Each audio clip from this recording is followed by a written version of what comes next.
Olá, sejam muito bem-vindos de volta ao nosso Pod Mames. Estou tão feliz de estar aqui. Já começo agradecendo a nossa casa, Produtora 76, que sempre recebe a gente tão bem, profissionais incríveis. Se você tem o sonho de fazer um podcast, é aqui, gente, que eu indico, viu?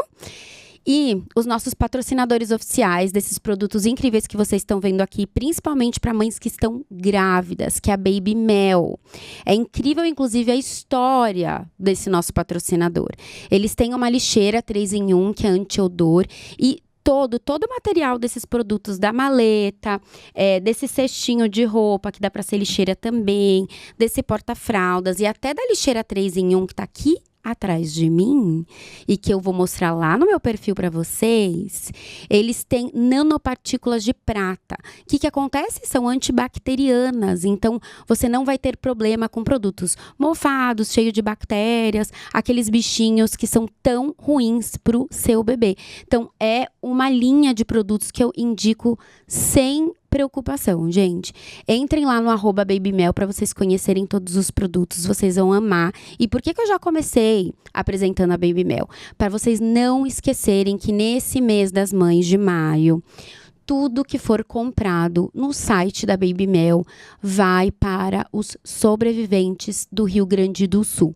Então, o nosso link para compra dos produtos da Baby Mel estão aqui embaixo, lá na caixinha de informação.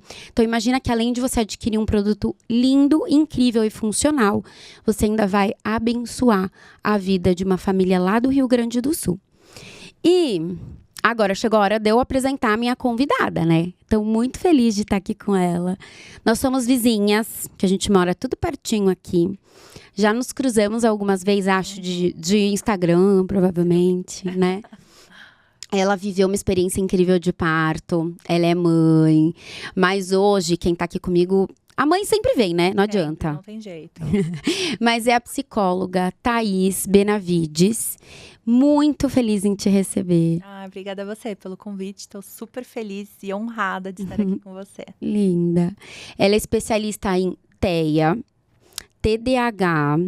Aí ela vai explicar um pouquinho da linha que ela segue, porque se você não sabe, cada psicóloga segue uma linha específica. E ela não é só especialista em infantil também, tá? Hoje eu vou trocar muita figurinha em relação às crianças, mas ela também atende mães, que é outro assunto que a gente vai abordar aqui hoje, adultos, porque a gente não pode esquecer das mães, que são super esquecidas, né, tá? Sim, total. Seja muito bem-vinda, Obrigada, linda. meu amor, Obrigada por vir, viu, meu amor? Bom, vamos lá, né? Então, você falou sobre a minha atuação. Isso, sua abordagem, né? Eu atuo dentro da abordagem TCC, que é a teoria cognitivo-comportamental, que é a mais indicada nesses casos, né? Que você falou das minhas especializações, tanto com autismo quanto com TDAH. E aí dentro, por exemplo, do TEA, do autismo, eu sei que tem várias formas de você atender, né? Quem é TEA, quem é TDAH. Sim. Mas a linha sempre é essa, é o TCC. É a TCC. Tá. É a mais indicada, né? Porque ela tem comprovação científica. Tá, de surtir resultados positivos, né? Exatamente. E aí, quando a gente fala sobre o autismo, tem os tipos de terapia, né? Então, tem a terapia ABA. Sim, que é mais conhecida agora, né? Porque daí também tem várias pesquisas, né? Que comprovam como é positiva pro TEA. Sim. A gente consegue uma comprovação científica da ABA também. E tem o modelo Denver de intervenção, que é mais recente, assim, deve ter uns 10 anos, mais ou menos. E o modelo Denver de intervenção é para crianças de até 5 anos. Tá. Né, entendi. É uma maneira mais lúdica, né, da terapia, através da brincadeira. O terapeuta, ele entra no mundo da criança para aplicar a terapia. Então, ela está numa terapia, mas nem parece. Ai, que legal, né? É porque eu imagino o desafio que seja, né? Sim, com certeza. Então, se você fosse explicar, o TCC seria a visão que você, como psicóloga, tem em relação ao seu paciente, né? E aí, o ABA, por exemplo, é a abordagem que você utilizaria, vamos dizer assim, para quem tá em casa entender. Seria o ABA, tipo assim, é a ferramenta que eu utilizaria. É o protocolo. Isso, exatamente, é o protocolo. Tá. E a TCC é uma abordagem, né? Na psicologia nós temos 3 pilares ali. E a TCC, ela vem do behaviorismo. Sim. Então, eu Pra atuo quem não dentro… sabe, o behaviorismo é aquele do ratinho, não é? Tô errada? Não. Exatamente. Tá. Né? É que você vai lá, estimula o ratinho a aprender, que quando ele aperta lá, sei lá, vai um botãozinho, sai a aguinha. Isso, o behaviorismo ele vem de Skinner, né? Skinner que é o pai do behaviorismo, e ele conseguiu comprovar através de experiências com os ratinhos, por exemplo, de como a gente consegue manusear assim o ser humano através do comportamento. Uhum. É treino, né? São treino. habilidades desenvolvidas. Então não é porque a Exatamente. pessoa sempre foi de um jeito que ela não tem capacidade de mudar, justamente pelos estímulos, sei lá, né? Sim. O comportamento pode ser mudado, é isso? Isso, exatamente. Tá, nossa, já começamos aprendendo, gente. Tá, e me fala uma coisa, assim, eu abri caixinhas, então lembrem, gente, já vou deixar aqui o arroba da Tá. Qual que é o seu arroba, Tá? Fala. É @thaisbenavides.psi. Tá. Psi, né, gente? Psicóloga. O meu é @cacauquer. E toda vez que eu recebo alguém aqui, um super convidado, eu abro a caixinha de perguntas. Porque qual que é a ideia aqui, gente? A gente conversar sobre dúvidas que mães comuns teriam, né? Sim. Então não dá pra gente ir pra um papo muito teórico aqui. Eu quero muito conversar sobre dúvidas que eu tenho como mãe. Farei uma consulta aqui. Tem adolescentes, né? Pré-adolescentes e adolescentes em casa. A gente vai falar sobre isso também. Mas eu recebi perguntas das minhas seguidoras. E uma das perguntas foi: sabemos que o diagnóstico precoce do TEA é super positivo para esse tratamento dessa criança que é TEA. Para quem não sabe o que é TEA, é o autismo, né? Mas assim, quão precoce e quando que dá para ser diagnosticado, né? Assim, para iniciar com esse tratamento. Sim. O autismo, ele é um atraso no desenvolvimento da criança. Então, a gente, claro, assim, né, com anos clinicando e trabalhando nessa área, muitas vezes a gente conhece bebês e aí você fala, Sim. Não sei não, hein? Vamos ficar de olho nesse bebê. Mas, claro, né, ali para uma mãe, enfim, que não atua nessa área, ela consegue ver alguns atrasos no desenvolvimento. Então, por exemplo, atraso da criança andar, atraso da criança sentar, dela mesma ficar sentadinha. Né? Era a minha próxima pergunta, apoio. assim, quais são os sinais? Então, por exemplo, um Sim. bebê. E aí que fique claro, tá, gente? Dentro do TEA tem graus, né, diferentes, né? Isso, Como que é isso. separado, tá, esses graus? Hoje a gente fala que são níveis de suporte, Tá. né? Então tem a criança lá que é nível suporte 1, que é uma criança super autônoma, que pode ir para a escola, que possivelmente é uma criança que tem habilidades sociais mesmo que baixa. Enfim, aquela criança que você fala assim, não, impossível, é sério que é autista. E a gente tem é complicado quando você tem uma criança suporte nível 1, porque às vezes ela entra em algumas crises e quem tá ao redor não sabe. Acha né? que é birra, Porque, né? Exatamente. E aí tem todo o julgamento, inclusive na questão escolar também, né? Não é só ali no dia a dia, na rotina dessa criança também. Então, vai falar, nossa, mas ele é normal, ele brinca, ele faz isso. E por que sai batendo? E por que sai quebrando? Enfim. E tem o suporte nível 2 e suporte nível 3. Que daí as crianças, por exemplo, as não verbais, né? Que são crianças que não Isso. conseguem… Que se desenvolvem uma comunicação, né? Porque comunicar é diferente de falar. Exatamente. Mas não falam, né? Não verbalizam. Aí é suporte nível 3, né? Nível 3, isso. Tá. E aí, o que acontece? Então, quando uma mãe desconfia de que o filho tem algum atraso, e isso foi até bem discutido nas redes sociais nessas últimas semanas, às vezes a mãe ela vai no pediatra e fala, cara, meu filho não fala, não sei. Aí o pediatra fala, ai, cada um tem seu tempo, Nossa, volta pra cá. Isso a é muito famosa comum. frase. A famosa frase. Não se cada um tem seu preocupa, mãe, tá tudo bem. Não, se preocupa sim, porque o filho é seu. Sim. E nós temos a plasticidade cerebral, né? Onde o nosso cérebro é um músculo e ele sempre está aprendendo, ele sempre está crescendo. Porém, a plasticidade cerebral, para a gente aprender algumas coisas, inclusive sobre a cognição, é até 5 anos de idade. Por isso que quanto mais precoce for esse diagnóstico… Melhor. E começarem as intervenções naquela criança, melhor. Né? Eu tenho vários casos de crianças que eu comecei a atuar, a criança tinha, 2 anos e meio. Ai, que incrível, graças a Deus. E a criança hoje tem, 7, 8 anos e ninguém fala. Ela Super tem um diagnóstico funcional, ali né? que precisa em alguns momentos, mas uma criança super funcional, autônoma, que tem seus amiguinhos, que aprende, né? Às vezes tem uma dificuldade ou outra na escola, mas é bem tranquilo. Mas foi trabalhado lá desde pequeno. Então, assim, atraso na fala. Atraso no Você andar. falou, né, no sentar. No sentar. E olha que interessante, tá? Se for parar pra pensar. Você falou que até os 5 anos que consegue desenvolver essa questão da neuroplasticidade, Isso. de adquirir essas conexões pra acontecer, sei lá, tal desenvolvimento. Isso. Se você parar pra pensar, eu acho que a maioria das famílias acaba buscando ajuda de um psicólogo ou de alguém pra avaliar na idade da alfabetização, né? Depois dos 5. Exatamente, porque as queixas geralmente chegam da escola. Da escola.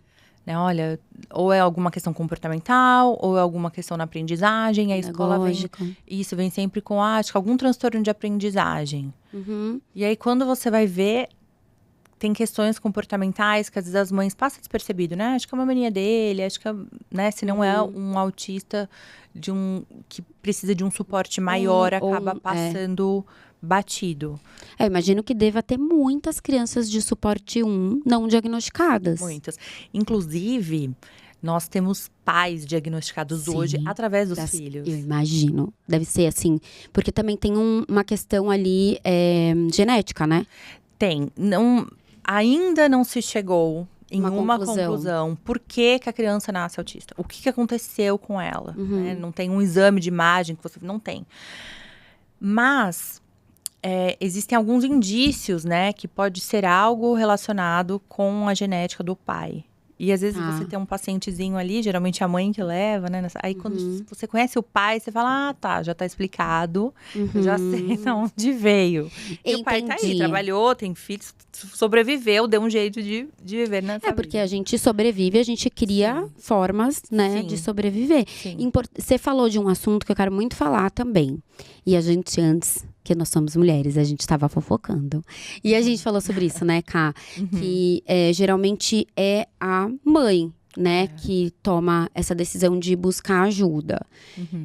E é importante a gente falar que, primeiro, pai não é rede de apoio, né? Não. Pai é pai. Pai é pai. O que você tem percebido, assim, no consultório em relação a essas mães, assim, que buscam ajuda, que têm filhos, às vezes, diagnosticados? O que acontece? A mãe, ela é aquela que luta pelo filho, né? Que ela vai atrás, que tem aquele feeling ali, né? Aquela intuição. Mãe não erra, né? Não, que eu já recebi vários casos, assim, da mãe ir nos médicos. Não, tá tudo bem. Quando a mãe fala, cara, não tá. Tem alguma coisa. Tem alguma coisa, eu preciso buscar mais. Aí o pai, não, tá tudo... o médico falou que tá tudo bem, não tá. Né? Então, tem essa questão. E as mães... O que acontece, né? Quando elas chegam lá, elas já estão muito cansadas. Primeiro porque não é assim, né? Olha, recebi um diagnóstico de autismo. Meu filho tem... Uau, que incrível, vamos comemorar. Já não é assim. Então, a mãe já vive aquele luto, né? Ela vive ali as fases do luto. Primeiro, ela entra em negação, né? Então, não, tá errado, não é possível. Não é tão fácil. Por mais que ela veja vários indícios, não é fácil aceitar. Depois, ela entra num luto. E aí, ela entra pra aceitação, que ela arregaça as mangas e fala, deixa eu ir atrás. Deixa eu entender e por onde eu começo, né? E aí, o que acontece com essa mãe? Ela fica super cansada, porque às vezes a maioria dos casos, os pais não aceitam, eles demoram muito mais tempo, né, nas fases do luto para aceitar. Então, ela não tem o suporte do pai. Quando a criança precisa entrar com medicação, piorou, pior ainda. E aí, essa mãe, ela tem que levar o filho. É na TO, é na fono, é na psicóloga, tem que passar ali no neurologista ou no psiquiatra, enfim. E tudo sozinha, né? Porque é como se o cara falasse, você que inventou esse negócio. Agora você vai atrás, né? Além de tudo isso, tem uma questão financeira, porque é caro. Né? Assim, quando a criança tá fazendo uma terapia ABA, pra gente ver um resultado, ela tem que fazer 2 horas por dia. Todos os dias. Meu Deus, todos os dias. Foi até pensando nisso que eu lancei um curso para pais de crianças autistas. Porque, assim, quem tem, né, a questão financeira hoje, o poder aquisitivo. E fora isso, as crianças moram com os pais. Então, assim, eles aprendendo essas estratégias, eles vão conseguir aplicar em casa. Eles vão tirar 1 horinha do dia deles e vão aplicar, ou durante o fim de semana, ou num momento de birra. Gente, é um curso que abençoa muitas famílias, gente. Então, olha que legal, né? Imaginar que, ao invés de você investir, que na verdade o investimento em terapia tem que acontecer, tá? Não é pra não existir. Mas também não adianta, acho que esse treino estar acontecendo dentro de um consultório e em casa você não replicar. Por isso que a gente trabalha muito a questão da equipe multidisciplinar. Sim. Que é a família, a escola, quando a criança já está no período escolar, a escola. E aí é um grupão, né, que a gente fala. Aí tem a fono, aí tem a pediatra, que tem que estar ali também. É um trabalho praticamente de conscientização, porque assim, a questão é nós respeitarmos que essa criança é diferente da gente. E como que a gente vai lidar com isso, não é? E discussão de caso, né? O tempo inteiro a gente fica ali discutindo o caso, porque às vezes você entra num momento onde tá tudo tranquilo e de repente entramos numa montanha-russa de dias bons, dias ruins. Então, calma aí, vamos ver o que é, o que tá acontecendo, alimentação, enfim. E aí, voltando pro que você tava falando da mãe. Pais. Cara, essa mãe, ela entra... tem a questão financeira, que agora tá dando muitos problemas com planos de saúde também. Nem me fale. Exatamente, os planos cancelarem, né, sem aviso prévio, e falar assim, olha, você tem um mês, tipo, pra ir embora daqui e se vira. Né? E aí, quando você chega pra tentar fechar um outro plano, que você já tem ali um transtorno diagnosticado, acabou, né? Eles não querem. Então, além dessa briga toda, que muitas famílias têm que entrar judicialmente contra o plano pra conseguir os reembolsos das terapias, cara, quem que é essa mãe que tá ali? Ela chega uma mãe cansada, fadigada, que ela está se arrastando. Muitas vezes, ela teve que deixar o mercado de trabalho, teve que deixar a sua profissão pra viver para aquela criança, em função daquela criança. As que não podem se matam, né? Pra dar conta de tudo. Exatamente. E vem a culpa, né? Sempre a culpa, né? A mãe, ela vive culpada. Tá no ou ela trabalho, culpa porque ela trabalha e tem que deixar o filho na escola, ou que ela fica em casa e ela devia trabalhar para poder dar alguma coisa melhor pro filho. Enfim. Então, essa mãe, ela chega deprimida. Deprimida. Você vê, assim, arrasada, cansada. Você atende mães assim, né? Atendo. Atendo. Tem muitos casos, eu tenho meu consultório, mas além disso eu tenho um núcleo, né, de psicopedagogas e psicólogas. Chama, acho que núcleo arco-íris, não é? Rainbow em inglês. É verdade. É em inglês. Núcleo Rainbow. A minha filha vai amar. Vou falar, hoje entrevistei Thaís, Isso. que é dona do núcleo Rainbow. Isso. Então, a gente tem uma equipe ali, porque aí as psicólogas, né, que também são especialistas em autismo, elas focam na criança e eu acabo atendendo a família. Pais. Né, os pais ou a mãe. Porque essa mãe, imagina, né? A gente vai lá, vamos se encontrar com umas amigas no momento terapêutico, que não é terapia, é um momento terapêutico. Vou falar do meu problema, você vai falar do seu. Tá, a gente vai reclamar de filho, reclamar disso, reclamar do trabalho e tal. Mas você vai encontrar uma mãe atípica. O lugar dela de fala é sempre muito diferente das mães. Não tem como. Então, a gente pode falar assim, cara, eu imagino que você esteja passando, mas não dá pra gente falar assim, eu sei o que você tá passando. Não, eu acho que deve ser uma dor e um desafio, né, de maternal, assim, muito solitário. Essa é a palavra, né, de solidão. Exatamente. Porque é tipo, ninguém entende, eu não tenho como desabafar com ninguém pra compreender o que eu tô passando. E aí, vamos pensar que numa rotina, essa mãe tem tudo isso pra viver, e aí ela tem que lidar com as reclamações da escola, as crises dessa criança, né? Problemas, assim, seletividade alimentar, que é comum, uma das né, comorbidades que tem no TEA. Então, ela tem que lidar também com esse transtorno, lidar com questões pedagógicas. Desregula e, às vezes, vira uma criança agressiva. São muitas questões. Então, assim, essa mãe, ela precisa muito ser assistida. É importante falar isso, né? Então, primeiro, se você tem um filho e você desconfia de qualquer coisa, vá até o fim. Porque raramente as mães estão erradas, né? Exatamente. É entender e ter respostas. E falo, gente, porque não é um rótulo, né? Não é que você quer um nome para o que a criança tem. Você quer um direcionamento de como ela funciona para você saber lidar. Exatamente. Descobriu, você precisa de um suporte. Não tem como as mães não terem esse suporte. Se você é um homem me assistindo, saiba que muito muito provavelmente, geneticamente, você que deu esse presente para seu filho. Então, seja presente que já tá ótimo. Isso, exatamente. Eu acho que talvez existia essa conversa, né? Eu acho que eu atendo há muitos anos terapia do sono. E eu tive, lá o começo da minha carreira, eu percebia muito uma ausência dos homens, dos pais, nas consultas. Aí teve uma fase em que eu comecei a perceber muito os homens buscarem ajuda. Ó, minha mulher tá mal, tá cansada, precisa de ajuda, me ajuda. E eu comecei a achar incrível. E aí agora eu tô sentindo um esfriamento desses homens novamente. Então agora são mais mulheres de novo que me buscam, sabe? Então fica um recado até para esses homens, para entender que a paternidade vai além de você bancar ali as terapias, né? Óbvio que ele tem que trabalhar, mas essa mulher também, geralmente, ou trabalha, ou tá trabalhando muito em casa e com a criança. Então, precisa existir esse equilíbrio, né? De repente, o que você sugere, assim, tá? Um leva na fono, o outro leva no psicólogo, porque, assim, são vários especialistas, né? Sim, precisaria dividir essa carga, né? E não só de levar e buscar, acho que é mental, que é muito importante a gente falar. Exatamente. Então, assim, o manejo da crise, né? O pai tem que aprender como manejar, tem que conhecer essa criança, né? Porque o TEA, falando, né, deste transtorno, ele é um espectro. Então, não tem assim, 1 mais 1 é 2. Não tem. São vários. Né? Depende, não tem como. Então, você tem que conhecer a criança para saber o que vai fazer essa criança voltar, se regular.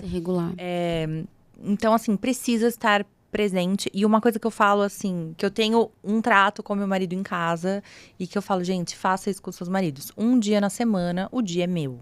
Eu trabalho o dia inteiro, mas à noite, se eu quiser ficar trancada num quarto olhando pro teto, é o meu dia à noite. É igual Se eu aquele quiser sair meme, com uma né? amiga, eu faço. Já viu aquele meme? É um meme que a mãe vai ao banheiro, aí a criança tá indo atrás, o pai corre e arranca ela. Já viu esse meme? Não. É incrível. A produção podia colocar, né? A produção vai me matar.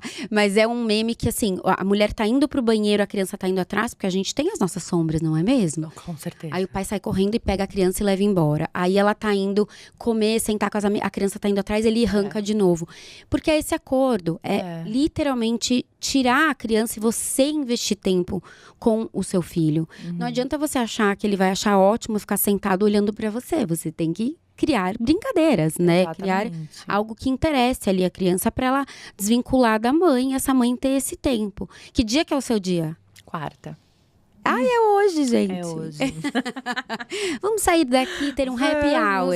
Vamos, olha que maravilhoso. E aí, o que você faz, assim? Até pra gente dar dica pra esses homens. Aliás, homens, mês das mães, maio. Isso. Vamos ser proativos. Chegar e falar, amor, hoje eu ouvi num podcast e eu vou te presentear com um dia da semana em que você vai poder fazer o que você quiser. Isso. Até só existir no quarto e assistir série, né? Exatamente. O que você faz, geralmente? Eu fujo pra casa da minha mãe, porque na minha casa eles vão me encontrar, né? Você tem Então, 3? Eu tenho 3. Ah, não tem como, né? Bem tranquilo. É. Então eu fujo pra casa da minha mãe e fico lá. Tipo, às vezes eu fico vendo série, às vezes eu durmo. Você só existe, né? coisa, Você fica só parada, assim, esperando a alma voltar pro corpo. Ou eu vou encontrar algumas amigas, vou sair pra jantar. Tipo, é o meu tempo. Então, quarta é um dia que eu geralmente fico no consultório até mais tarde. Porque aí, não consegui ir na academia, vou à noite. Tipo assim, eu não tenho estresse na quarta-feira, não tenho horário. Agora, os outros dias, estou aqui, né? Não, e é bem um break do meio, né? Então, você sobrevive na semana. Você tem segunda, terça, você fala, minha quarta. Muito tem bom. quinta e sexta. Nossa, adorei. Tem que dividir. Precisa, né? Sim, Precisa. sim. É essencial, porque senão, gente, não dá. Aí o marido quer que a mulher esteja ali, presente, linda, fofa, sorrindo pra ele. Que jeito, Jantar gente. feito, na mesa. Arrumada, não dá. É. Né? Então tem que dividir, né? Sim, e parar de achar também, eu falo muito isso, né? Que você falar assim, nossa, ela é muito guerreira, é um elogio. Não é, gente. Porque se essa mulher é muito guerreira, né? E se ela tá tendo que dar conta de tudo e ela é muito forte, e graças a Deus que ela é muito forte, é porque está existindo a ausência de alguém aí nessa dinâmica parental, né? Então, o estresse, o cansaço, a depressão, que provavelmente você deve pegar muito no consultório, né? Tem a ver com essa mãe ter que dar conta de tudo, né? O que acontece, né? A fadiga, ela causa estresse, o estresse deprime.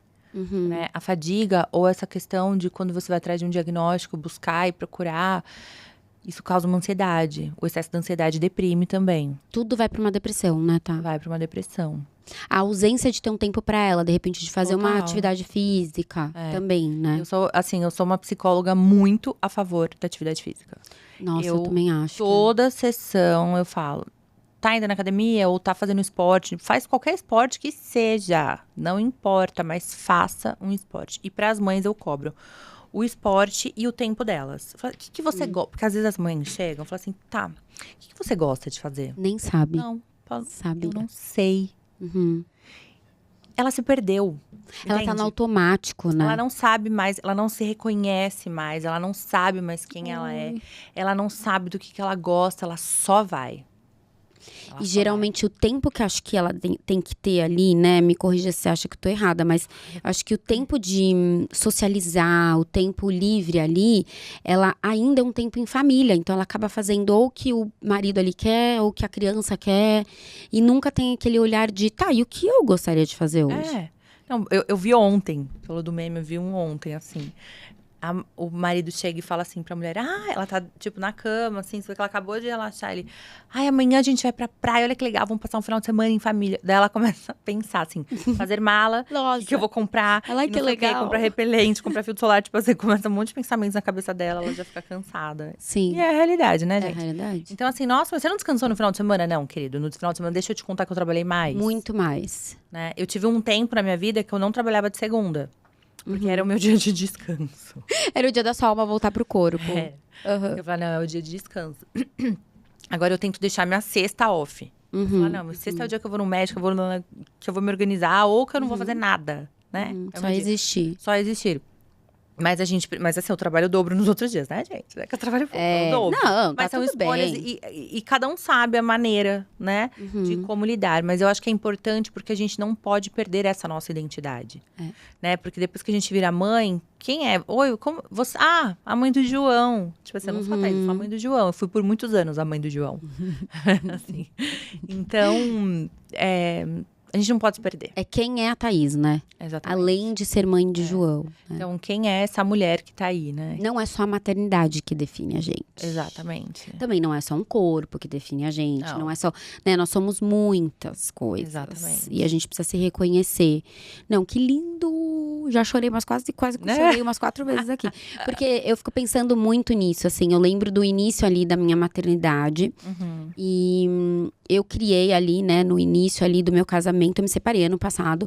Mas algo que a gente tinha, né, e dando mérito a quem merece esse mérito, era essa divisão muito de tarefa quando nós éramos casados, né? Então, durante o casamento, assim, por exemplo, ir pra praia, eu não tinha que fazer mala dele. Sabe? Mas também eu percebo algumas amigas próximas de mim que, não que elas são culpadas ou responsáveis, mas eu acho que assim, a gente tem responsabilidade na dinâmica que a gente alimenta. Então, se Com você certeza. tá sempre fazendo mala do teu marido pra ir viajar, chega uma hora que você vai falar, olha, querido, você no caso tem 3 malas pra fazer. Vamos dividir? Eu faço a minha e de uma criança e outra, 3 eu faço. Você faz pelo menos 2. Porque é isso. Daí ela vai curtir a praia, né? Não é? Aí ela vai achar legal ir pra praia. Não vai ser igual o meme que ela fica lá, ai meu Deus, né? Tem coisas que a gente vai fazendo. Eu falo muito, a gente vai ouvindo nas histórias. Você vai mudando de casa, de família, mas é tudo a mesma história. Tipo assim, a mulher ela tá tão acostumada a tudo que ela é capaz dela fazer a mala e já deixar o carro carregado pro marido. Sim. Entendeu? Então, isso é algo que eu também estou aprendendo. Que como, né, muito filho sai com 100 sacolas aqui, carregando toda... E você dá conta, que você tem que dar. Mas assim, cara, não, vou deixar a mala aqui. Não é sair que folgada. Não, porque carregar peso é coisa de homem, não é? Então, pra mim deixa ele levar, gente. Porque eu já tenho que fazer as outras coisas.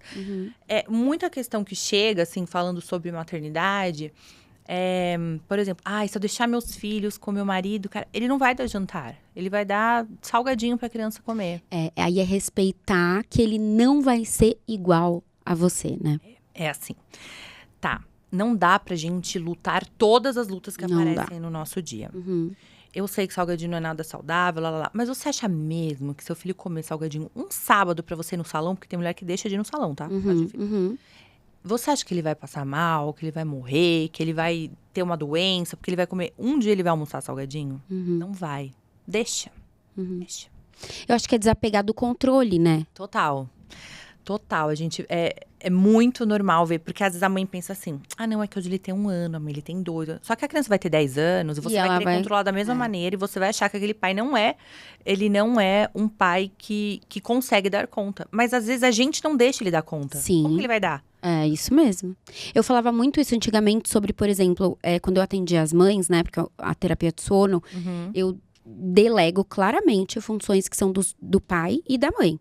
E aí, quantas vezes eu já não deixei de pegar mães que falavam assim: ah, mas ele não sabe direito fazer a mamadeira. Eu falei: boys, então você vai ensinar. Isso. Ah, não, mas é que ele coloca água primeiro, depois. Eu falei: e o que muda? A mistura é a mesma? Então, ele vai fazer isso. Ele vai colocar primeiro a água, aí ele vai esquentar e vai ser assim.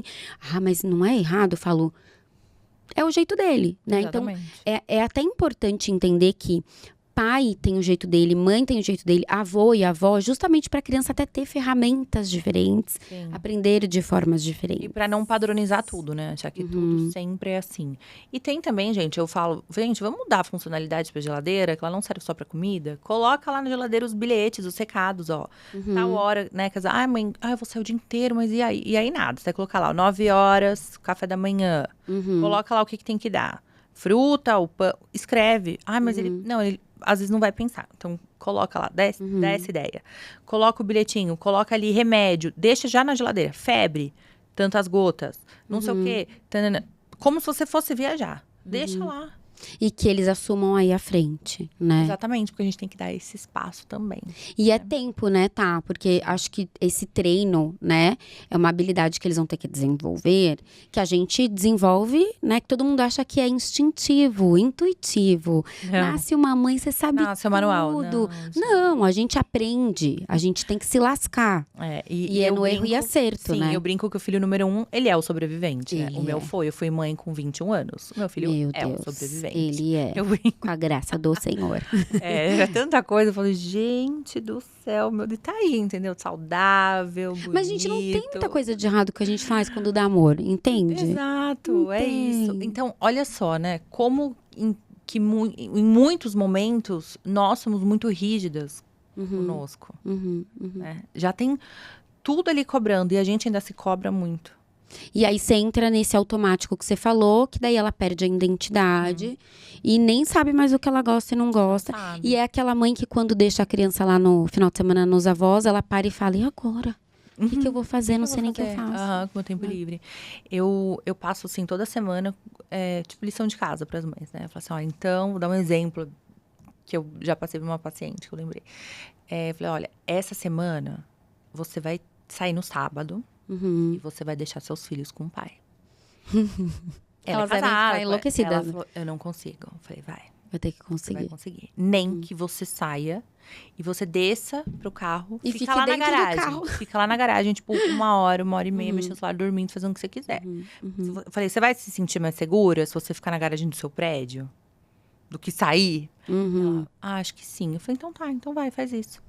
E eu acho que o início deve ser ruim, porque elas não veem os pontos positivos de ter esse tempo pra elas. Sim. Mas na medida que elas vão tendo esse tempo, elas falam, meu Deus, graças a Deus. E eu falo isso porque agora, assim, ainda falando de mães, né? Falando de mães que passaram por uma separação, por um divórcio, que foi o que aconteceu comigo ano passado. Eu falava, gente, como é que eu vou liberar meus filhos 15 dias, né, a cada 15, e eu vou fazer o que no fim de semana? E aí, assim, os primeiros fins de semana você tá até animada, né? Vou organizar tal coisa, nanana. Aí, de repente, você vira o luto. Putz, vai ser assim daqui em diante, né? Aí você fala, tá, e agora, o que eu vou fazer? No começo, você não enxerga o lado positivo de você ter tempo com você mesma.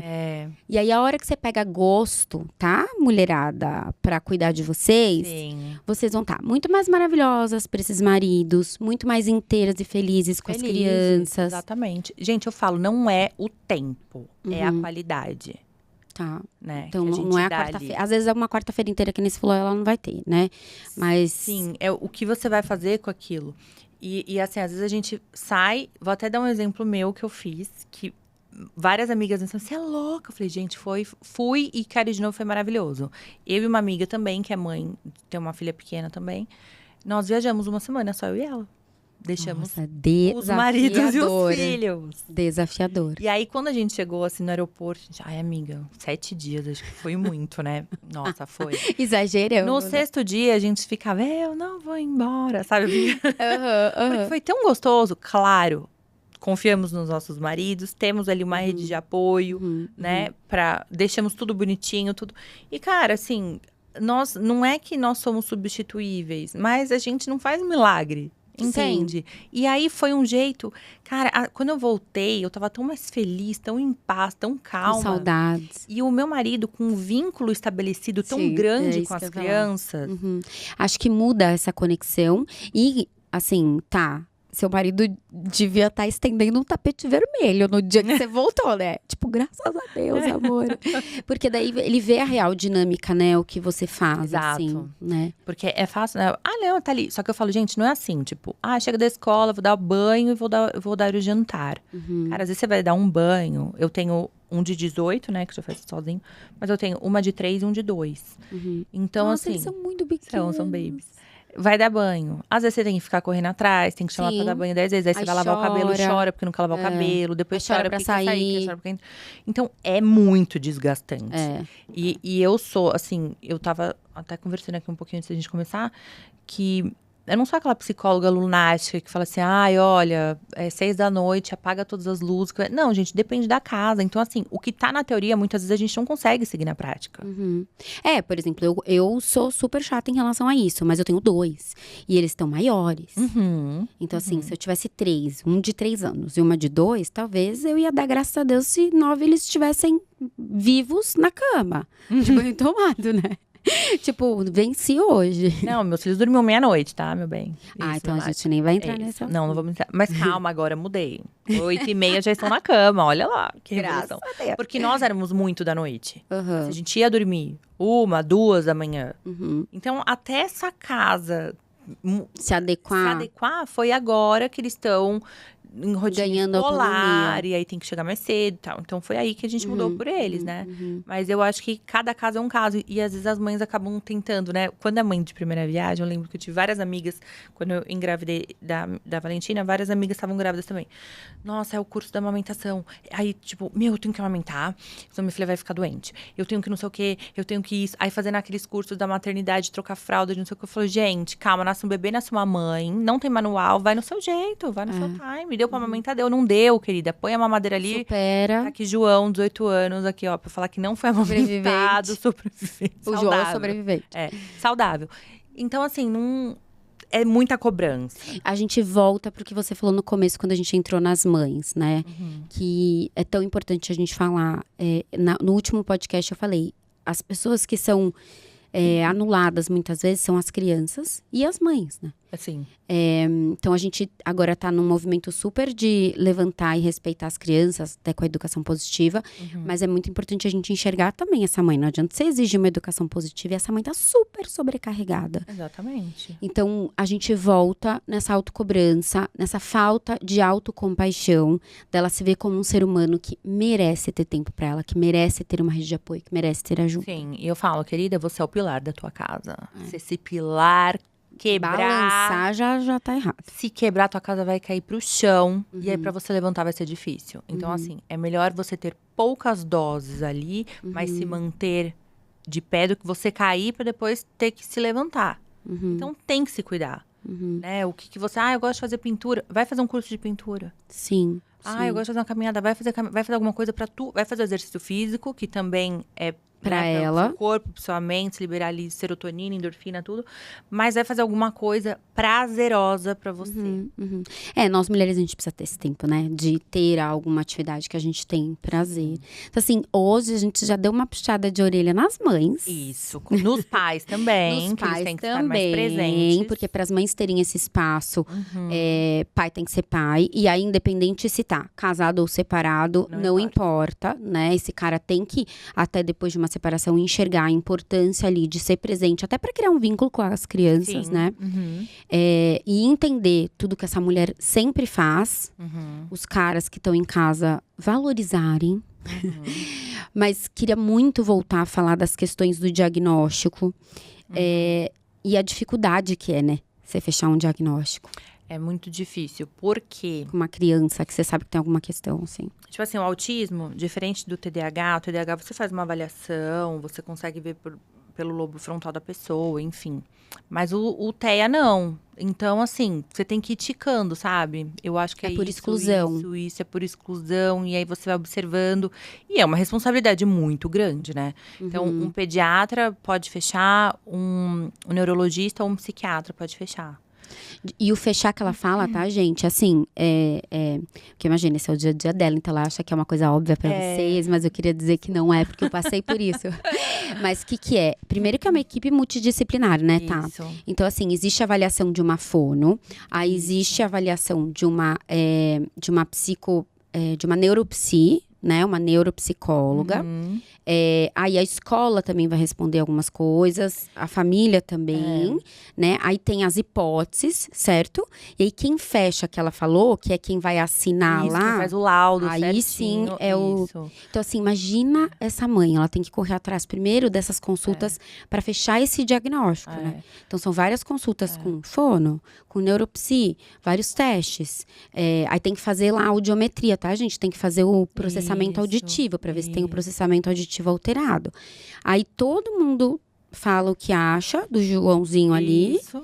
E aí quem dá o ok é ou um neuro. Ou o neuro, ou o pediatra, pode dar também, ou o psiquiatra. Psiquiatra infantil, né? Isso. Tá. E realmente é uma responsabilidade, né? Porque pro resto da vida essa criança é rotulada e é vista dessa forma. Então, já é muito tempo para definir, né?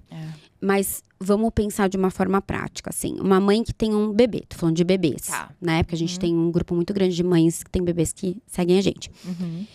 Quais são os sinais que elas podem estar atentas? De, isso aqui, vamos ver o que é, né? Tem um sinal que o bebê faz, que é assim, ele olhar muito pra luz. Fixamente. Mexer muito as mãozinhas. Tá. Assim, olhar pra essa busca flapping, visual. Né, não chega a ser o flapping. Quando eu tô pensando bebezico mesmo, Tá. assim. De ficar virando as mãos, de olhar, tipo, vai com 6 meses. Outra coisa também, interação social. Então, às vezes, você olha pra criança e faz, neném. E ele não olha, ou ele não manifesta, né? Ele não dá um sorriso, ele não dá uma gargalhada, nada. Ele ri sozinho. Ri sozinho também. Então, só que se você chegar com esses sintomas lá no pediatra, com 6, 7 meses, ele vai falar, querida, volta pra casa, porque realmente não tem nada pra fazer. Mas ali com 1 ano e meio, você já viu um atraso na fala, né? Não fala nada. E provavelmente essas questões que você trouxe aí já são mais gritantes, né? Assim, desse olhar mais fixo, de se perder ali, né? Da criança às vezes não tá ali, parecer que não tá ali, né? Olhando fixo pra algo. Ela não interage, porque até um bebê, ele consegue interagir, ele interage com o bichinho, Existe uma troca. Existe, né? Então você já consegue ver isso nos bebês. São todos? Não. Como eles são no espectro. Tem crianças autistas diagnosticadas e que quando eram bebê interagiam. Super comuns, né, as coisas. Então vai depender muito. Eu vi já, assim, de pacientes que eu atendi, né? Então, por exemplo, brincar com os brinquedos de uma forma, inadequada. Então, por exemplo, o carrinho que é pra andar, ele inventa uma forma diferente de brincar. Né? Ele não brinca com as dá uma outra funcionalidade pro brinquedo. Então, o carrinho, ela vai fazer uma busca visual no carrinho, que é a busca visual. Ela pega, por exemplo, o carrinho e fica só rodando a rodinha. Eu tive um pacientezinho que ele rodava a rodinha do carrinho de bebê dele.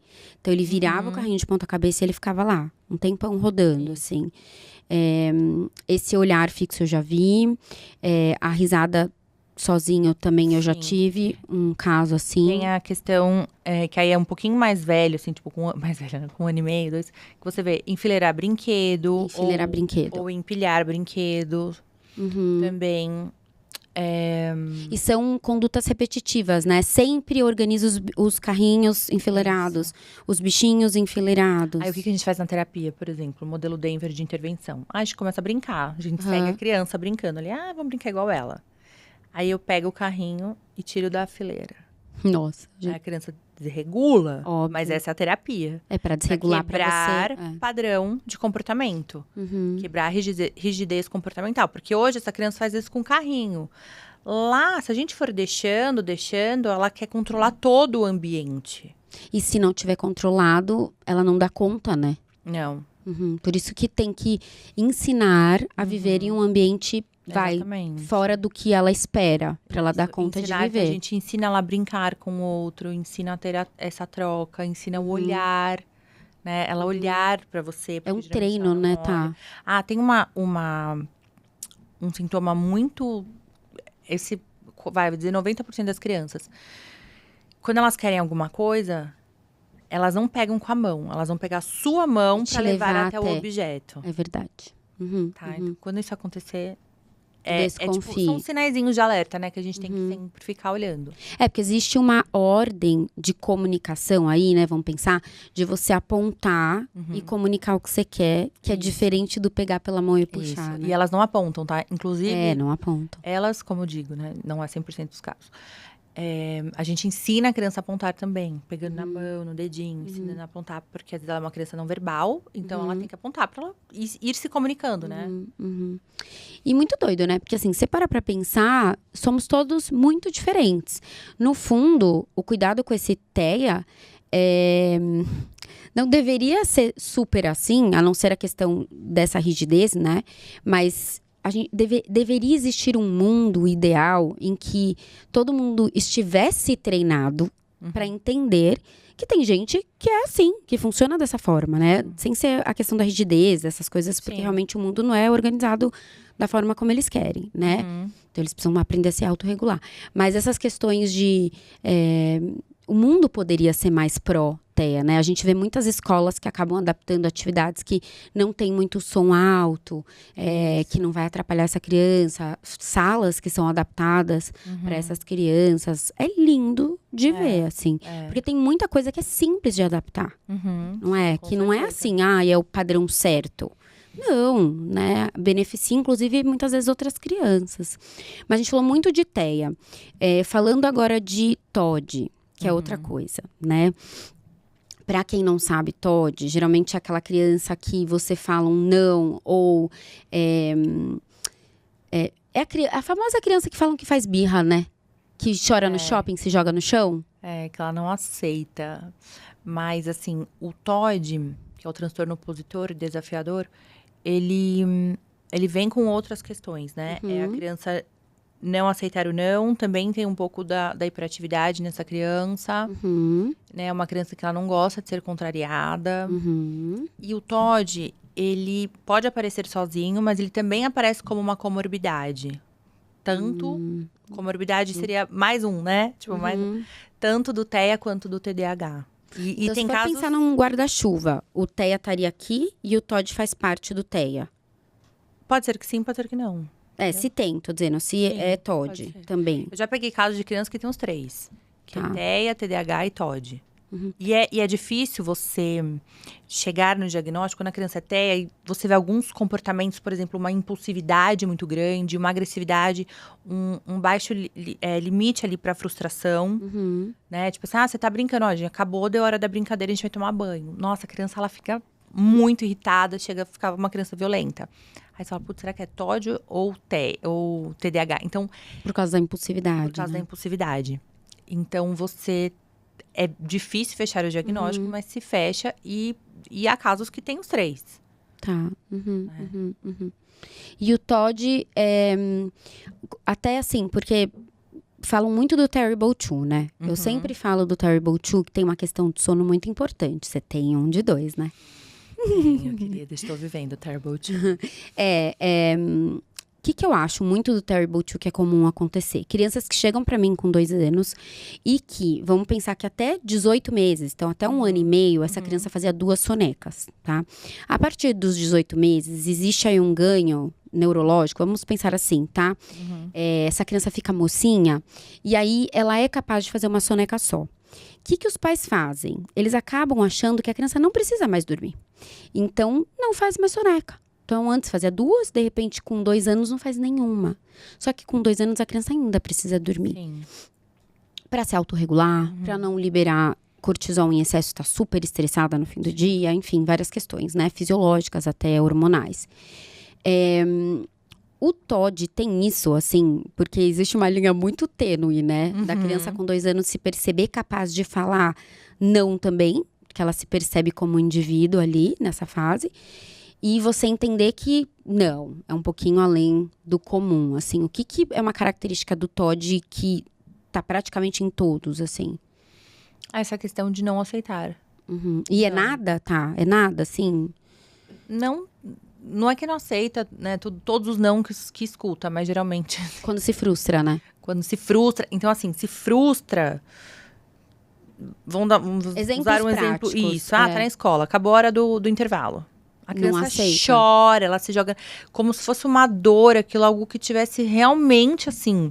A gente não tá dando menos importância pra dor dessa criança. Mas, assim, não precisa de tudo isso. Sabe? Quando você fala assim, gente, mas tá tudo bem até agora. Como assim? Pensando que o intervalo, por exemplo, é algo que é consistente e faz parte da rotina, né? Exatamente. Porque eu acho que se é uma coisa nova que não é consistente, a criança vai se frustrar porque ninguém avisou ela que, sei lá, acabou o desenho dela, né? Mas o intervalo sempre tem o mesmo horário, sempre acontece igual. E aí ela sempre vai reclamar? Sempre? Não. Tá. Não. Nossa, sempre. Gente, socorro, Jesus. E aí é uma criança assim, ela vai se jogar no chão, ela vai fazer literalmente uma birra, ela vai... ela pode se machucar. Tá, né? automutilação. Porque é de fato uma dor aquilo pra ela, né? É muito difícil. Ela não tem, né, essa capacidade de controlar. Não tem. É importante falar isso, assim. Pessoas que não são mães e pais, que às vezes, né, acham que é falta de limites e educação. E depois, quando são mães e pais, aprendem que às vezes não. É uma questão até de desenvolvimento. Demora pra criança desenvolver o sistema, a questão inibitória, né? De conseguir. Aliás, tem adultos que ainda não adquiriram isso. Então, mas acho que é muito você enxergar com respeito que a gente consegue ver a criança que está em sofrimento, né? Sim. Tem uma grande diferença, né? Ela demora para voltar. Né? Assim, às vezes, essa criança, você perde ela ali, você perdeu ela o dia inteiro. Nossa, ela não rende pra mais nada. Porque, imagina assim, é como se fosse nós, a gente... passou... Você recebeu uma notícia muito ruim. Muito ruim. Aí você ficou mal.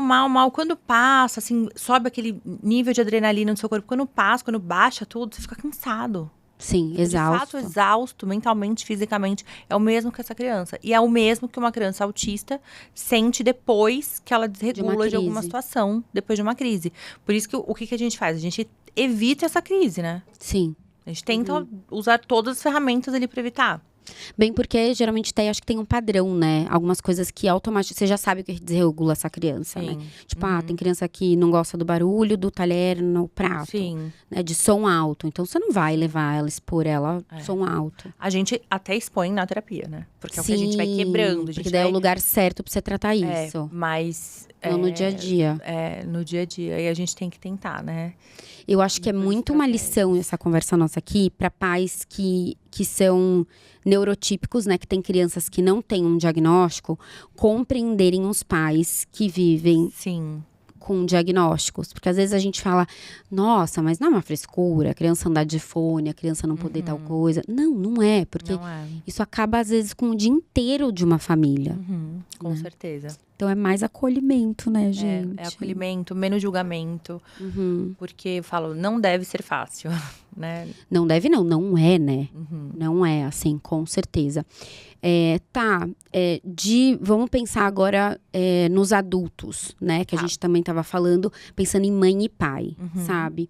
Qual caminho para começar a investigar? Então, você falou, acho que meu filho tem alguma questão, é levar num psicólogo primeiro, né? Primeiro você, pensando assim, no beabá de tudo, primeiro você leva lá no pediatra. Tá. Eu tô desconfiada. O que eu faço? Às vezes a pediatra mesmo faz uma cartinha para o psicólogo. Encaminhando. Porque ela encaminha para o psicólogo, ela vai encaminhar para fono, para fazer exames, para ir levantando essas suspeitas, né? Eu gosto muito dos pediatras que conversam com os psicólogos, porque geralmente os psicólogos veem essa criança, quando ainda não começou aquela intervenção, mesmo ver uma vez por semana, né? Só para fazer observações.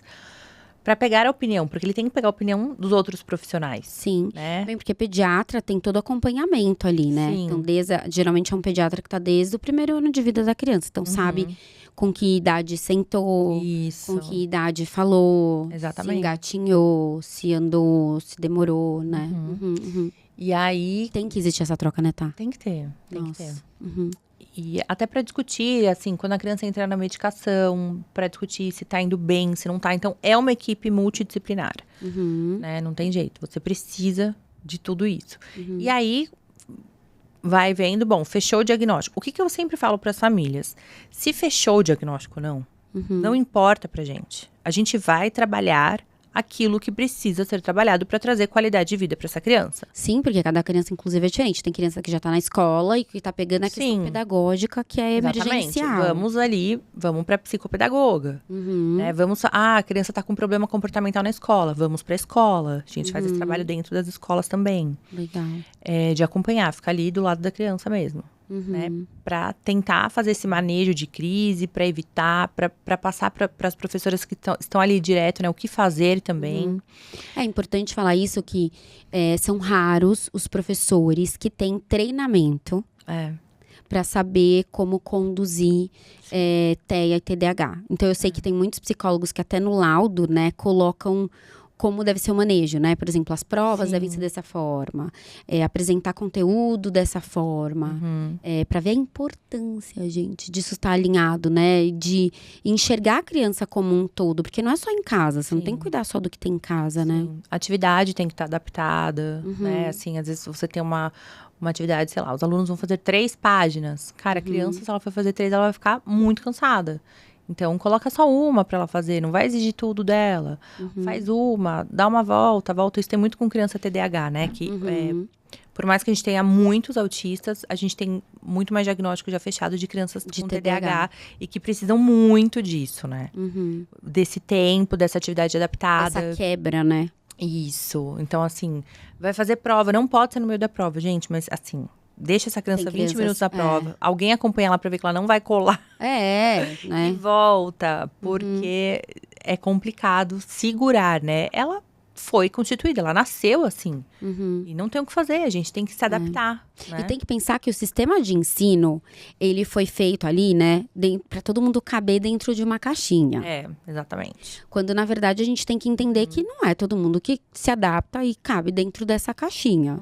Então, agora, as escolas também terem essa maleabilidade, né? E a flexibilidade de entenderem que se o intuito deles é fazer essa criança aprender, é eles também entenderem a importância que eles têm de apresentarem conteúdo de acordo com a necessidade de como a criança consegue absorver. Exatamente. Então, mas aí tem que existir essa visita dessa psicóloga na escola, né? De conversar como essa criança funciona e os pais também, né? Gente, que importante. Gente, vou falar agora, dá licença que agora é meu momento de terapia, de adolescentes. Claro, vamos embora. Hoje eu li uma frase que me impactou muito, assim, até printei. Me impactou tanto que eu não lembro ela inteira, mas eu vou lembrar o que veio de impacto.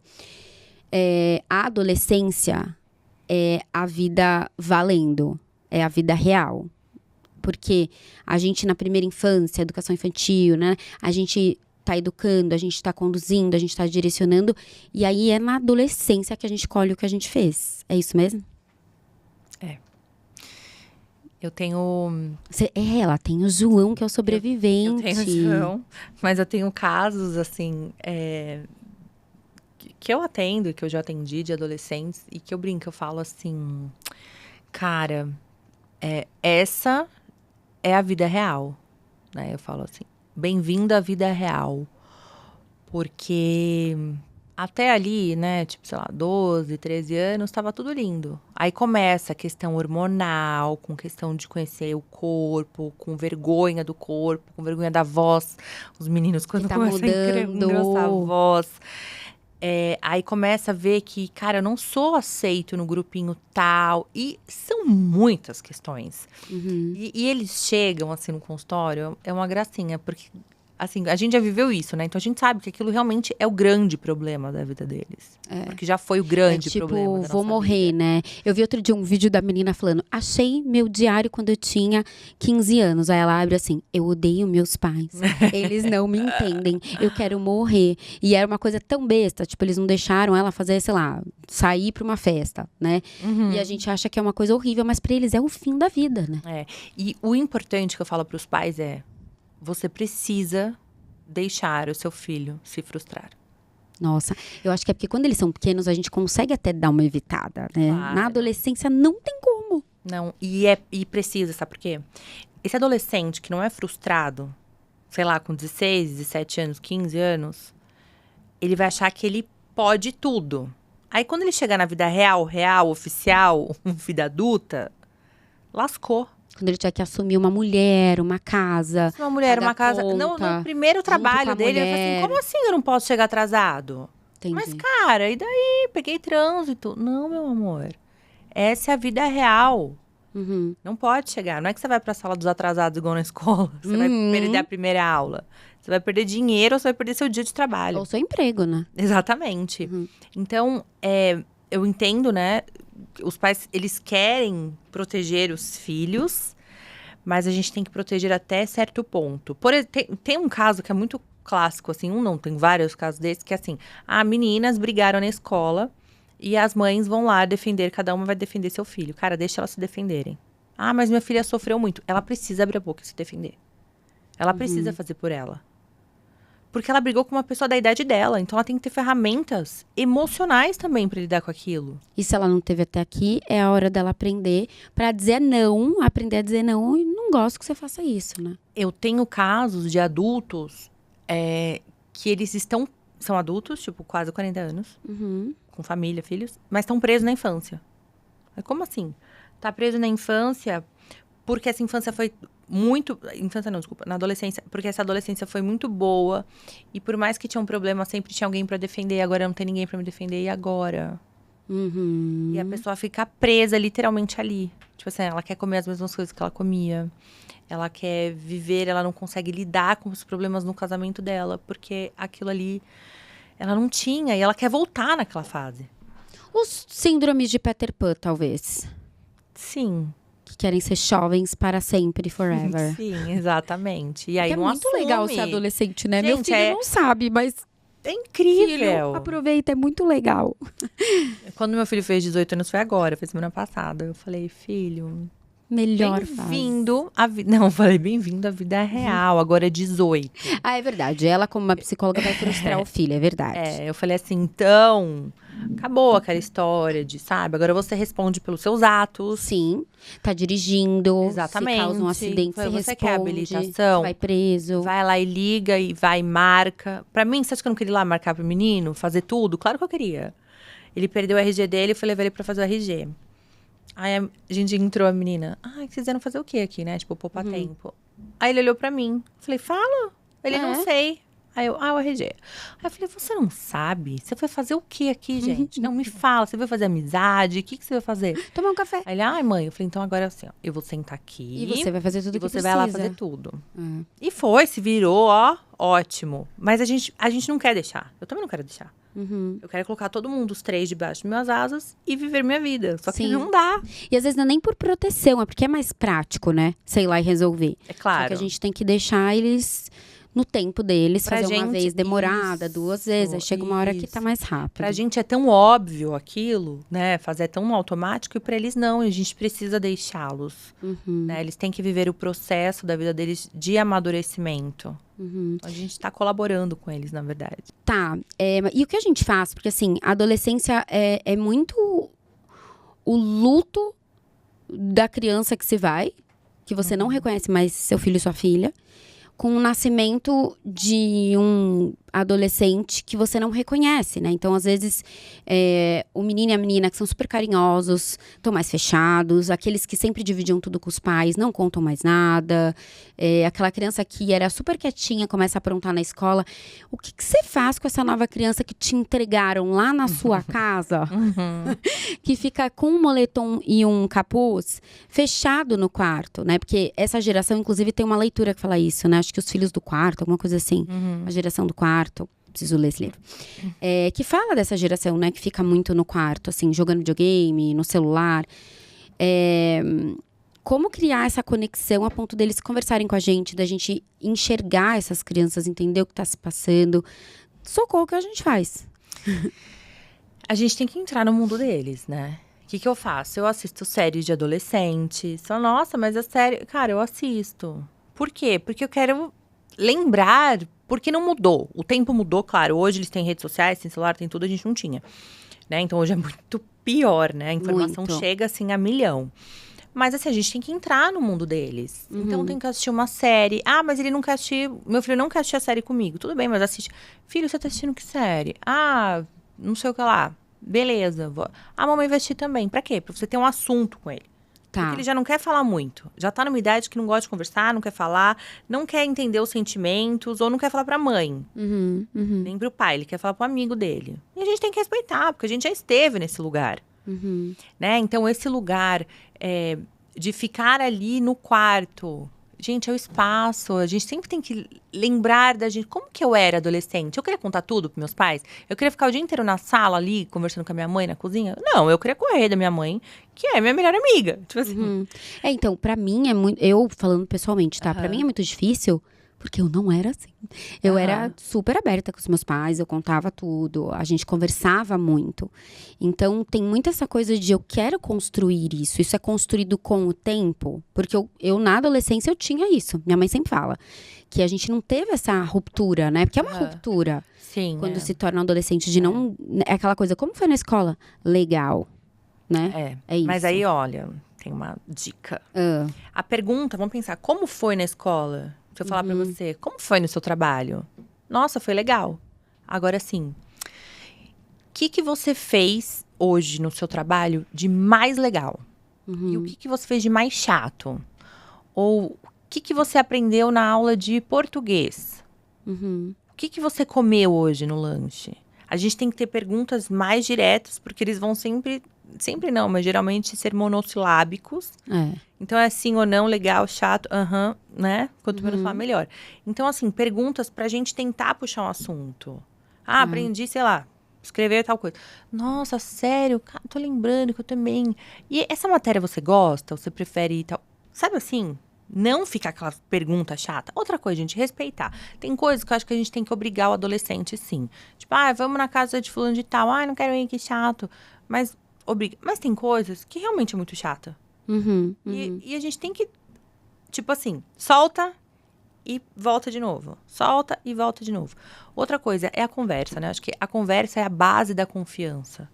Por mais que o seu filho não queira falar alguma coisa, assim, filho, você lembra? A mamãe tá aqui, se você quiser conversar alguma coisa, ó, tamo junto. Estar aberta. Estar aberta e tentar sempre essa aproximação, mostrando que você não é tão diferente dele. Que você entende, que você tem a empatia pelos sentimentos, pela fala. O dia que ele fala assim, tô nervoso. Cara, tá nervoso. Tipo, que bom que ele conseguiu reconhecer que ele tá nervoso, que ele quer ficar sozinho. Eu vou ficar lá, o que aconteceu? O que aconteceu? Não, deixa ele. Porque o dia que eu tô nervosa, eu não quero que ninguém fique lá. O que aconteceu? A hora que ele se sentir pronto, ele vai falar. Talvez uma semana depois, mas eu tenho que respeitar aquele tempo. É que a gente, como mãe, a gente fica desesperada, né? A gente quer resolver ontem. Sim.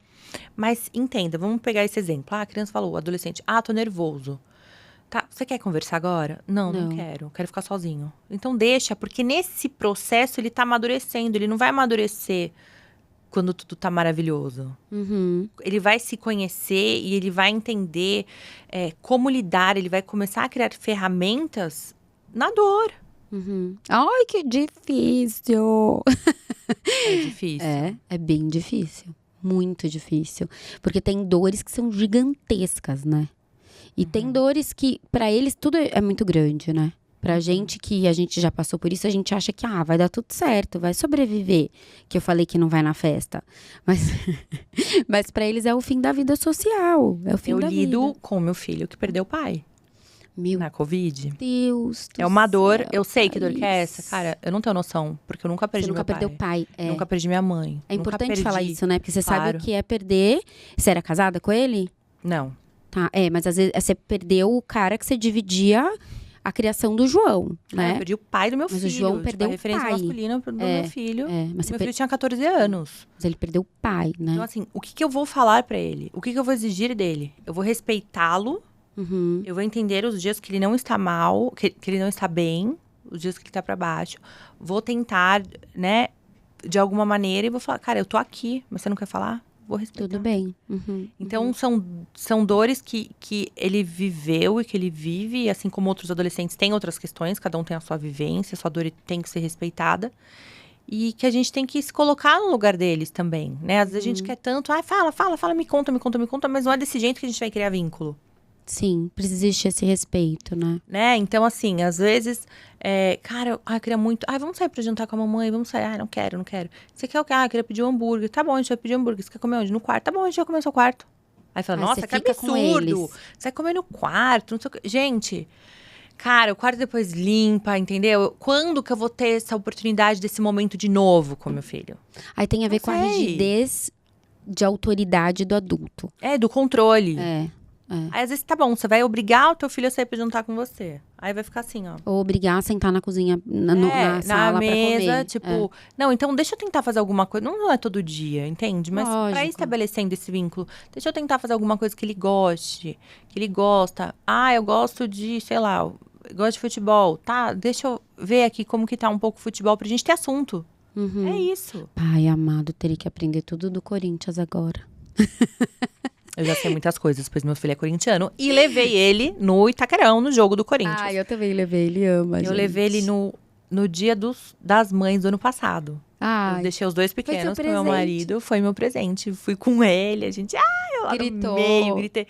Foi muito emocionante. Foi o melhor presente que eu podia dar. Porque a última vez que ele tinha ido lá, ele tinha ido com o pai dele. Ai, tá, que lindo. Então, teve um significado muito maravilhoso. Muito. Quer ficar no meio da Gaviões? A gente vai, filho, bora. E é isso. Uma loira linda.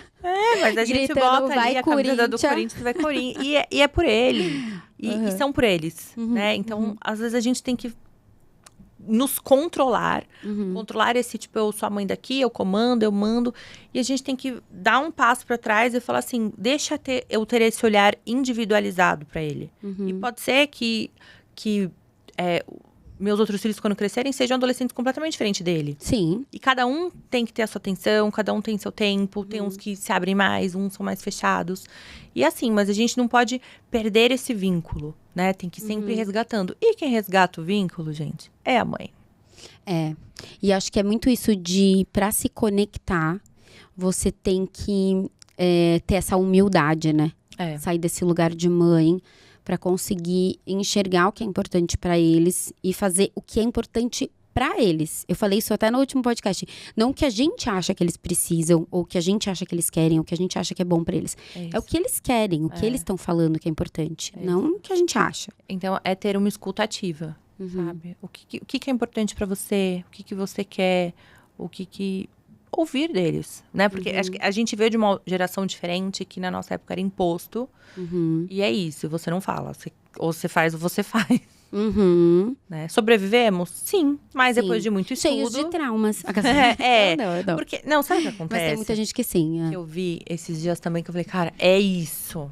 É isso. Fala assim, a gente viveu apanhando. Apanhou e não morri. Apanhei e não morri, tô aqui, sobrevivi. Comi tal coisa e não morri. Beleza, sobrevivemos. Agora você vê a quantidade de pessoas da nossa geração que estão com a cabeça lascada. A gente falou isso no último podcast. E assim... Sobrevivi, mas eu tô hoje com estresse pós-traumático, depressão. Apesar de eu ser uma psicóloga TCC, eu gosto muito de psicanálise e eu uso muito a psicanálise também. Né? Em alguns pontos você tem que usar, tipo as fases do luto, super acredito, né? Complexo de Édipo, tem muitas coisas que eu acredito muito. E assim, nós somos hoje os adultos reflexo da nossa infância. Não tem jeito, não tem como mudar isso. A infância não fica na infância, as meninas que vieram no último não podcast. ficam, ela vem. Então, assim, uma infância feliz traz um adulto Feliz. Os traumas que a gente tem na infância, cara, são muito mais difíceis da gente cuidar e curar do que traumas adquiridos ao longo da vida, na fase adulta. É muito diferente. Então, não sei porque eu tava falando isso, mas é isso. Não, você tá maravilhosa. É isso. Não, mas é isso mesmo. Eu acho que a gente entender a importância que a gente tem hoje. A gente tem crianças na nossa mão pra gente moldar, incríveis, a ponto de a gente entender que tem que ser equilibrado, não dá pra proteger de tudo, tem que frustrá-las.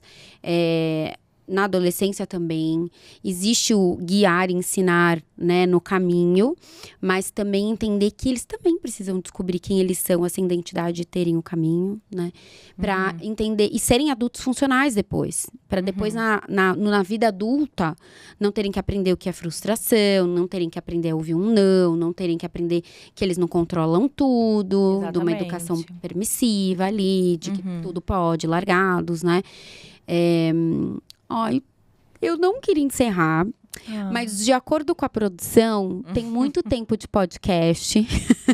Provavelmente a gente vai ficar falando, tá? Eu amei te receber, de verdade, de verdade. Fiquei muito feliz também, uma delícia. É um presente. Muito Dá pra você voltar outro dia pra gente falar mais. Vamos marcar. Espero, do fundo do coração, que tenha tocado a vida de vocês. A nossa intenção aqui sempre é trazer luz pra vida de mães e pais. Hoje a gente também falou muito com os pais, né? Pra gente ter essa transformação. Porque as crianças de hoje, os adolescentes de hoje, serão os adultos que vão comandar esse mundo aqui. Então, é nossa responsabilidade o mundo de amanhã. Então, a gente falou super sobre TEA, sobre um guia para essas mães que passam por esse período aí de luto e de diagnóstico. Falamos de tanta coisa. Encaminhem esse vídeo para essas mães que vocês lembraram hoje. Porque a gente geralmente está assistindo e lembra de uma amiga, né? É verdade. Nossa, lembrei de tal pessoa. Envia. Para que a gente seja realmente instrumento de Deus, né? E de mudança e transformação na vida dessas famílias. Porque a gente precisa cuidar das famílias que a gente tem à nossa volta. As pessoas próximas. E do mundo inteiro, na verdade, né? Sim, com certeza. Obrigada, meu obrigada amor. a você, meu amor. Foi muito bom. Amei. Gente, procurem a Tá. Então, ela faz atendimento, né, Tá? Você atende adolescentes, crianças e adultos também. Isso. Você tem cursos gravados. Isso, tem um curso para pais de crianças autistas. Ótimo. Faço supervisão de caso também. Às vezes tem uma equipe fechada lá com uma criança autista e precisa, né, ser supervisionada. Eu faço supervisão de casos também. Tá. E tem mais coisa que vai sair provavelmente mais pra frente. Sim, isso aí. Esse é o primeiro podcast da Tá. E agora vai abrir pra vários, Cá. Você vai ver. Ah, é? Então, bora, estou pronta. Linda assim, né, gente? Com tanto conteúdo. Obrigada. Obrigada, gente. Um beijo. Até a próxima. E vou pedir para vocês comentarem aqui embaixo. Pessoas que vocês querem ver aqui, dúvidas que vocês têm, assuntos que as pessoas não abordam, pra gente trazer aqui pra vocês, tá bom? Um beijo, até.